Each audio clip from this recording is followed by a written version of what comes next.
Saya pribadi, dengan munculnya AI dan berkembangnya teknologi AI ini, bakal banyak banget pekerjaan yang hilang. Dan pekerjaan yang kalian pikir dulunya itu nggak mungkin tergantikan, gue bakal buktiin bahwa itu bisa digantikan. Contohnya apa aja ya? Yang paling simpel kita bisa lihat bahkan scriptwriter, penulis puisi, ya bahkan desainer logo, akuntan pun menurut gue bakal hilang dalam mungkin 5-10 tahun ke depan. I try to convince people to slow down AI, to regulate AI. I tried for years.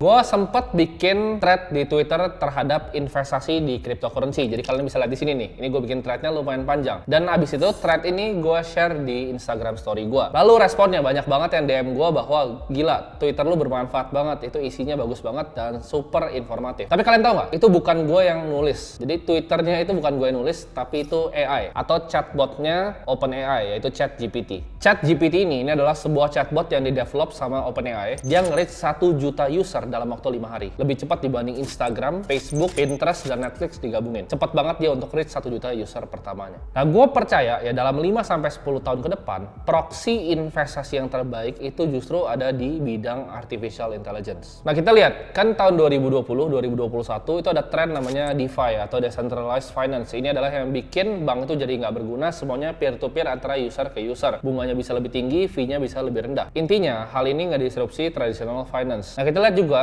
internet pada awal munculnya era internet itu merevolusi distribusi informasi, di mana orang dulu susah cari informasi, harus lewat kertas, harus lewat brosur, sekarang bisa diakses lewat klik di internet. Nah, ini adalah era yang baru. Kalau internet itu dengan distribusi informasi yang dilakukan apa? Memperluas pekerjaan. Jadi pekerjaan yang tadinya nggak bisa remote, jadi bisa remote. Orang bisa lewat Zoom, orang bisa lewat Google Meet. Orang yang kerjanya itu nggak usah ketemu face to face tuh udah bisa. Kerja di Indonesia tapi tinggal di Jepang, kerja di Jakarta tapi tinggalnya di Bali. Itu yang dibikin sama akses dari internet. Justru memperluas lapangan pekerjaan. Sedangkan yang dibuat sama AI ini berbalik dengan internet. Bukan memperluas, tapi mempersempit lapangan pekerjaan. Dan di sini gue ngelihat disrupsi paling besar yang akan terjadi dalam sejarah manusia. Kalian bayangin kalau semua pekerjaan udah digantikan dengan artificial intelligence dengan lebih efisien, lebih murah, dan lebih cepat ya. Jadi nggak perlu orang lagi. Satu AI bisa kerjain yang dikerjain sama 1000 orang dengan lebih cepat dan lebih efisien. Istilah pertama artificial intelligence ini pertama disebut oleh college professor John McCarthy tahun 1956. Mereka adalah kelompok saintis yang mengeksplorasi kemungkinan terciptanya mesin yang bisa berpikir ini. Pada 1943, sejarah awalnya, Warren dan Walter Pitts mengeluarkan paper tentang logical calculus dan juga konsep awal dari artificial neural network. Jadi ini konsep yang sebenarnya udah lama ya. Ini konsep dari tahun beberapa dekade yang lalu. Nah, bagaimana sebuah kepintaran mesin ini diukur ya? Jadi ada namanya Turing test yang dibuat sama Alan Turing. Jadi kalau kalian pernah nonton filmnya, waktu itu pernah ada yang cara dia pecahin kode untuk bikin komputer pertama, imitation game namanya. Alan Turing ini yang menciptakan Turing test. Jadi maksudnya apa? Kalau misalnya kita berinteraksi sama mesin, kita ngomong sama mesin, tapi kita nggak tahu yang kita ngomong itu mesin, itu artinya udah lolos Turing test. Berarti dia udah punya pemikiran sendiri, yaitu udah sentient being, yaitu artificial intelligence. Pada tahun 1969 diciptakan chatbot pertama namanya Eliza. Jadi sebenarnya chatbot itu bukanlah hal yang baru, tapi udah ada dari tahun 1969. Nah, pada 1997, Deep Blue Chess AI-nya IBM itu ngalahin juara dunia catur, yaitu Garry Kasparov. Jadi, progresnya cepat banget. Dari tahun 1943 pertama konsepnya muncul, sampai 1997, IBM udah bisa keluarin komputer yang ngalahin Garry Kasparov. Menurut gue pribadi, chatbotnya ChatGPT ini bisa ngalahin search engine-nya Google ke depannya. Jadi, orang udah nggak ada yang pakai search lagi, tapi semua cuma tanya sama AI. Jadi kalian mau tanya apapun itu bisa dijawab sama dia. Ini sebenarnya bagaikan Pandora box yang baru aja dibuka ke publik. Sebenarnya teknologi ini udah ada ya dari zaman-zaman dulu, dari mungkin 4-5 tahun belakangan, tapi ini pertama kali dibawa ke publik dan bisa diakses sama publik. Publik bisa ngerasain gimana caranya memanfaatkan artificial intelligence untuk pertama kali. Kalau bedanya apa antara search engine dan ChatGPT ini? Kalau misalnya search engine itu kalian cari misalnya gimana caranya masak ya, dia kan keluarin link doang. Sedangkan di ChatGPT ini kalian bisa tanya semuanya ya, kalian benar-benar bisa tanya semuanya. Dia bisa jelasin konsep ya, konsep-konsep yang kalian nggak bisa cari di Google. Kalian bisa suruh dia untuk nulis puisi, bahkan nulis buku. Kalian bisa suruh dia untuk coding, bahkan bikin thread Twitter yang kayak gue tunjukin tadi. Itu benar-benar fully generated by ChatGPT seperti kalian lihat di sini. Ya. Jadi itu bukan gue yang tulis, tapi ditulis sama robot. Tapi kalian sendiri bahkan nggak bisa bedain, kalian kira gue yang tulis, padahal bukan. Limitasinya adalah seberapa pintar kita bisa nanya dia. Gue bahkan coba untuk bikin portofolio kripto. Gue nggak bikin, tapi gue tanya dia gimana cara bikinnya, risk adjusted return yang baik dari beberapa koin, kayak misalnya Bitcoin, Ethereum, ya, Polygon, dan juga ApeCoin. Gue tanya dia, dan dia jawab seperti ini. Ya.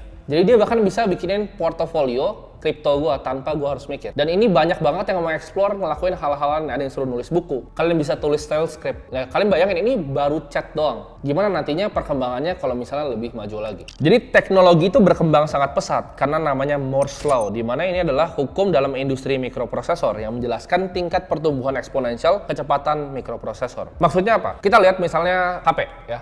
Kita lihat HP 1 dekade lalu, mungkin baru keluar ya, BlackBerry ya kan. Sebelumnya bahkan Nokia yang kita cuma bisa main ular. Sekarang kita bisa main Mobile Legends di iPhone. Gak terlalu jauh, tahun 2013-2014 itu baru keluar iPhone berapa? Ya, sekarang udah iPhone misalnya 13, 14, ntar 15, 16, 17. Kalian bisa bayangin gak sih, seberapa jauh dalam 1 dekade itu transformasi teknologi. Nah menurut gua, AI sekarang itu masih kayak Nokia zaman dulu. Jadi mungkin aplikasinya belum banyak dan belum banyak yang ngerti cara pakainya. Tapi nanti 10 tahun lagi, misalnya ChatGPT ini udah versi yang ke-100, itu pasti udah sampai titik di mana itu super intelligence. Jadi pintar banget, kalian bisa tanya apapun. Bahkan kalian mungkin bisa tanya gimana caranya bikin bisnis ya. Dia langsung jabarin semua. Kalian tuh bahkan bisa bikin landing page ya. Kalian bikin copywriting, semua bisa pakai AI ini. Menurut gua ya, kalau sekarang kita punya limitasi ya, limitasi untuk berinteraksi dengan AI ini. Dengan apa? Dengan kecepatan kita mengetik dan kecepatan kita mungkin berbicara kalau dia punya speech recognition. Tapi kedepannya yang gua lihat adalah gimana caranya langsung disambungin sama otak kita. Yaitu yang sedang dikerjakan oleh Elon Musk ya di Neuralink ya. Jadi gimana caranya nge-bridge. Karena kalau kita cuma ngomong atau kita cuma ngetik, itu bagaikan sedotan yang kecil. Sedangkan kalau kita bisa tuangin isi pikiran kita, itu kayak highway informasi. Nah, itu yang sedang diciptakan oleh Neuralink. Menurut gua sekarang, edukasi tradisional, ya sekolah, kuliah, itu udah rusak semuanya. Ya, menurut gua itu udah nggak berguna sama sekali. Di titik dimana ChatGPT ini keluar, sekolah itu udah nggak ada gunanya lagi. Kenapa sebenarnya? Karena sekolah itu justru ngetes kita untuk menghafal, bukan critical thinking. Jadi sekolah di Indonesia itu nggak ngajarin kita tentang mikir secara kritis, tapi disuruhnya ngafal. Jadi ini sejarahnya kenapa dan lain-lain. Itu kalian tinggal tanya semuanya. Jadi ChatGPT ini dipakai sama semua anak-anak di dunia untuk nyontek. Lu mau isiin data, Excel, Sheets, lu mau isi esai, suruh tulis apapun dia bisa tulis. Jadi sekarang udah nggak ada gunanya. PR kalian tinggal pakai ChatGPT pasti langsung beres. Cobain aja sendiri. Kalian disuruh tulis misalnya esai tentang ini, kalian suruh dia tulis esainya, langsung jadi kalian copy paste langsung kasih ke guru kalian. Jadi ini ngerusak sistem edukasi tradisional menurut gua. Nah menurut gua ya, AI itu nggak cuma akan ada di dunia digital, tapi akan ada di dunia fisik. Maksudnya apa? Kita lihat Tesla bot yang lagi di-develop sama Elon Musk. Kita lihat misalnya perkembangan Boston Dynamics robotnya dari tahun 2011 ya. Dia jalan di batu aja jatuh robotnya. Itu 2011. Sekarang 2022 udah salto-salto ya. Udah lebih jago dari manusia robotnya. Jadi ini perkembangannya ke depan masih cepat banget dan menurut gua ini akan masuk ke dunia fisik kita juga. Nah, ini menurut gua bakal banyak banget kehilangan pekerjaan karena digantikan sama AI ini. Dan ini tergantung kitanya ya. Kita mau takut dengan ini ya, teknologi, kita mau takut dengan teknologi yang akan terus berkembang pesat ke depannya atau kita mau ambil bagian dalam teknologi ini. Kita manfaatin ya. Bahkan kita berinvestasi di dalam teknologi ini. Ini buat dapat kalian sedikit konteks ya seberapa jauh AI kita. Ini adalah personal assistant dari Google ya. Kalian harus nonton klipnya ini. Ini dari tahun 2018. So how can I help you? Hi, I'm calling to book a women's haircut for a client. I'm looking for something on May 3rd. Sure, give me 1 second. Sure, what time are you looking for?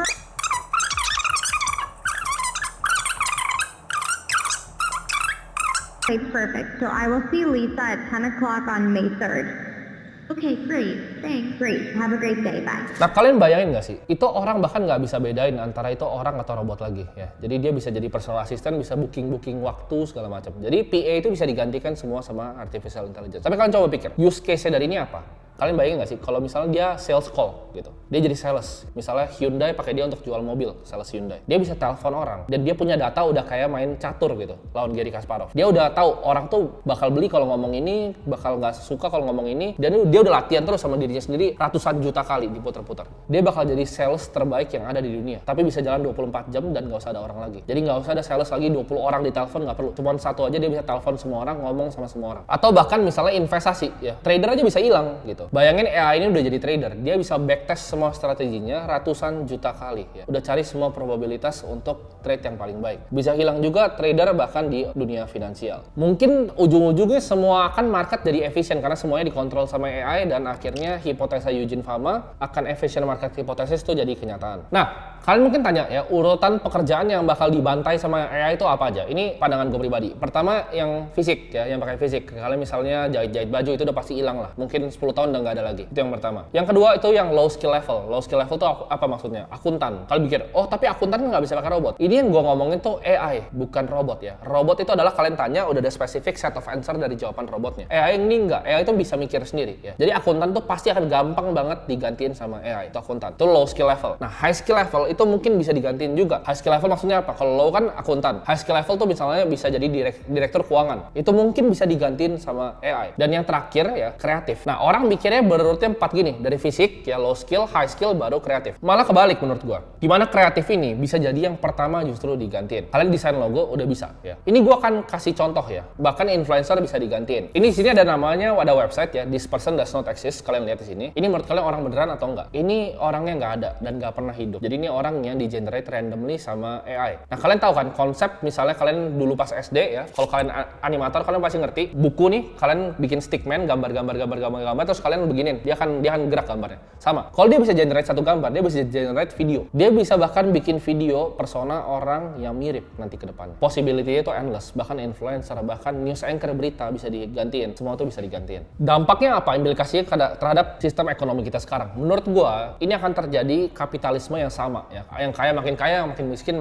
Tapi ini akan gapnya makin jauh ke level distopia. Di mana yang di bawah ini pekerjaannya hilang semua ya. Jadi super miskin, dan yang kaya ini yang ngerti cara pakai AI, yang ngerti cara tap in ke super intelligence ini jadi super kaya. Ini gapnya akan nge-bridge jauh banget antara yang kaya dan yang miskin dalam 10 tahun ke depan. Menurut gua, ini adalah kesempatan terbaik untuk kita mulai cari proxy investasi di mana kita bisa berinvestasi di teknologi ini sedini mungkin. Itulah kenapa sebenarnya gua suka dengan dunia cryptocurrency, karena dunia kripto itu banyak memfasilitasi kita untuk masuk project-project yang berbasis AI. Nah, kalian mungkin tanya, project-project kripto apa yang berbasis AI yang paling bagus, ya kan? Ini juga mungkin pertanyaan yang gue tanya sendiri. Jadi daripada kita pusing pikir, gue tanya aja sama AI-nya. Jadi ini list yang gue tanya dan dikasih.